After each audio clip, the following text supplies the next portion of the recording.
I'm Enzo. This is Ian from Hi. Corporate Bikeculture. I am the mandolinist. I am the guitarist. And the singer and the writer. Don't sell yourself short. I am the singer, the songwriter, the founder, the co-founder, the artistic genius and mastermind behind it. I am the guy that gave the idea to whoever invented the guitar in 14th century Spain, so I deserve credit for that as well. All right. Not selling yourself short anymore. No. Enzo and I have known each other for God, how many years? 14 years now. Almost 15. And we played music together in high school, starting probably 9th grade. Mm-hmm. I think. Yeah, we were in a folk band with our English teacher. That's right. Started, yeah. That's right. Yeah. So that was like, I want to say Wednesdays at lunch or something. Yeah. So we started playing together. At that point, we would have been 14, 15. Something like that, yeah. Something like that. I had maybe about 20 songs written before then, most of which were not very good, some of which are on the album.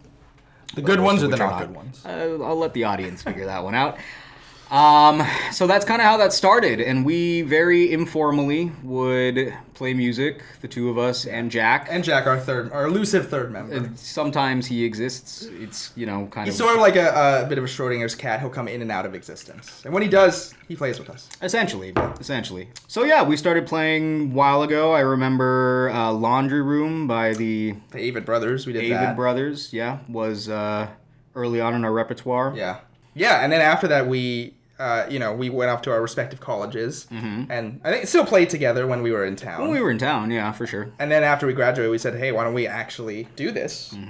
And yeah, so us and Jack started recording this album, and then COVID happened. Well, before that, I went to graduate school. And you went to graduate school, right. So yeah, in 2019, I moved up north to Monterey.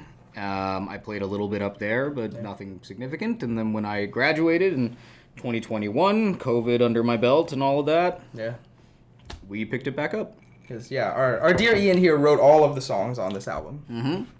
I did. It's weird to think of. My approach to songwriting is almost always lyrics first. Really? You start with the lyrics? Always. Yeah. You're your own Bernie Taupin. I suppose. That's crazy. I have a couple melodies in mind as I am writing. Okay. But generally speaking, it's almost always lyrics first. And then if I can fit them into a specific rhythm that I like, I'll go rhythm, then I go melody. Wow. Yeah, so kind of start with rhythm even before melody. Even before melody. That is wild. That's completely backwards from the way that I write music. It's backwards from how most people do it. In my notes app, I have just lyrics and lyrics and lyrics and lyrics, none of which have a melody. Oh. When I am typing them out, there's usually one in mind. If I end up liking it, I'll whistle it and record it on the phone. But generally speaking, and I mean, you've seen the actual, sheets, or I guess the docs, that I write it on. It's we're in the 21st century. Lyrics. Yes. And then a little section that's like chords. Yes. And it usually says something like, do this riff here. Exactly. No, it doesn't say what the riff is. It just says, do it. Do riff here. Mm-hmm. Or if it's a chord that, is weird or doesn't have a name or doesn't actually exist. It'll be like C shape up on the 6th fret. Precisely. And I know exactly what that means. And I'm glad that you do. Yes. So that's kind of my process. And that's been that way basically forever. I think of myself much more as a lyricist than I do as a guitarist. Interesting. Or anything like that. Yeah, and so then this album was really my first shot, or my first try at producing, because we sort of did this very DIY, which I think is very true to our ethos and sort of our aesthetic and our vibe. And man, we mostly recorded in my living room here, a little bit in Ian's backyard during COVID. Yes, that was fun. And so, I have all the equipment here, and this, with technology these days, you can pretty easily do this in your living room, especially since we don't have any drums or anything like that, except on the one song.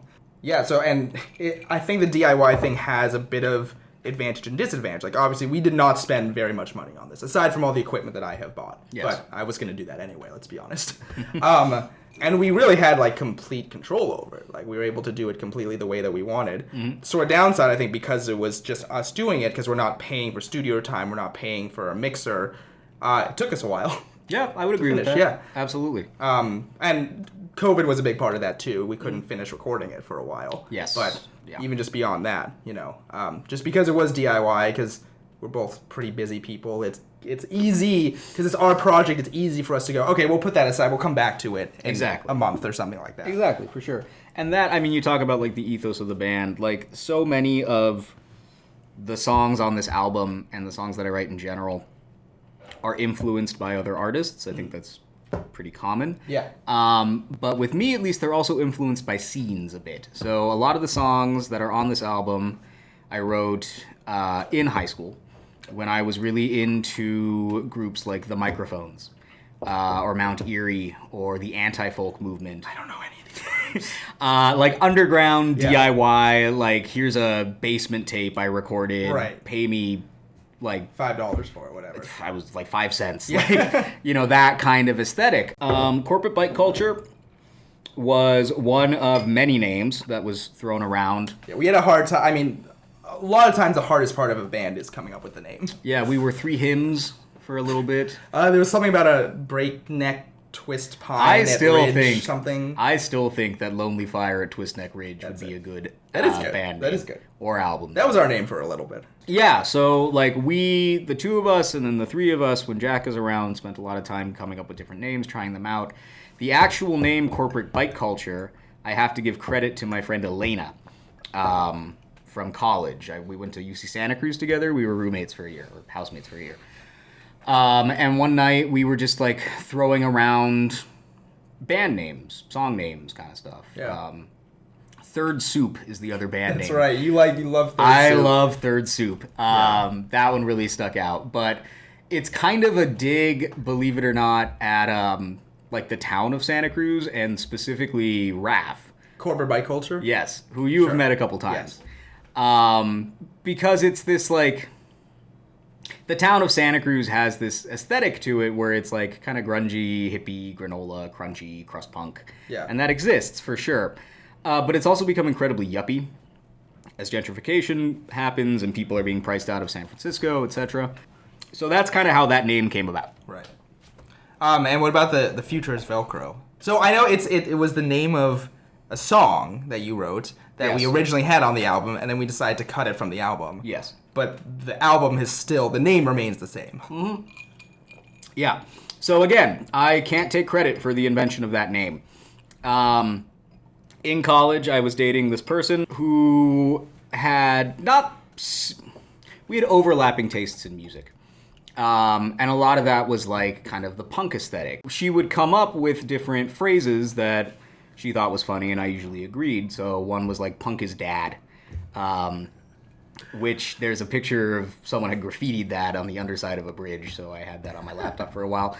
But the future is Velcro also came from that as this kind of like nonsensical, kind of funny, kind of weird phrase that we would just say all the time. And I remember promising her that if I made an album, or when I finished this album, I would name it The Future is Velcro. Oh. We, as you know, have not been together for some time now. Yes. But I am a kept your man promise. Of my word. So I feel like we had a couple of things that we really disagreed about. A couple. I think the track order was one of the big ones. Mm-hmm. Because I had this idea of how I wanted the finale to sort of this big finale, and you agreed with having those 3 songs in order, but you wanted another song at the end. At the end, yeah. And my vision for the album had always been kind of ending not on a somber note, because I don't think that song is somber per se. There's a better adjective I can think of, but I can't think of it right now. Yeah, but in the binary of up versus down music, it ends more on a down. Yes, I wanted to end more on an up, but right. And we had different reasons for wanting that. I think for you it was more, and correct me if I'm wrong, just like a nice positive end to an album. Yeah, I mean, not even positive thematically, but just, again, the up-down binary. Sure, Like, sure. I wanted that feeling of, like, you're leaving a concert, you just had an amazing encore, and you're just really hyped up. Sure. Yeah. Yeah. Which we ended up deferring to. We did, to you, and yes. for the You longest won that one. I did. For the longest time, I couldn't really explain why I wanted that, and weirdly enough, I think while writing the liner notes, it kind of hit me. So the opening, I think it's the opening line from the liner notes is, an album is like going through a steep mountain pass. Something like that. Something like that. Which is a joke. It's completely nonsensical. It doesn't actually mean anything, and if you read the rest... Jokingly pretentious. Yes, and if you read the rest of the liner notes, you'll figure that out. Yeah. But there is kind of a truth to it in that going through a narrow mountain pass is not easy. It takes time, and it can be dangerous, and all of that. And when you get to the end, really of anything that you've accomplished, there's this sense of jubilation and relief. But what comes after that is in a completely different emotion. Once you've accomplished things. I have accomplished things. You know, So there's that, it's the night where we get to celebrate, and then it's the morning after where it's like, well, now what? I see. Okay. And that was kind of, I think, more what I was going for. I mean, you've already convinced me, but I guess you just convinced me again. Well, there we go. Yeah, and then we also had a hard time figuring out the opening for My Side of Town. Because originally it was sort of full band, you know, bass, guitars, mandolin going full out, and I feel like it didn't quite hit as hard as I wanted it to. And so I remember you, me, and Jack spent a couple hours just playing around. Yeah. I recorded some horn parts. I thought maybe let's make it bigger, and we ended up doing sort of a, how do I put this? Almost like big, but we sort of undermined our own bigness, I think, in the intro to My Side of Town, where it's just horns, guitar, mandolin, but there's no bass, so you sort of have that top layer of high intensity, but there's no bottom layer on it. Yeah, definitely.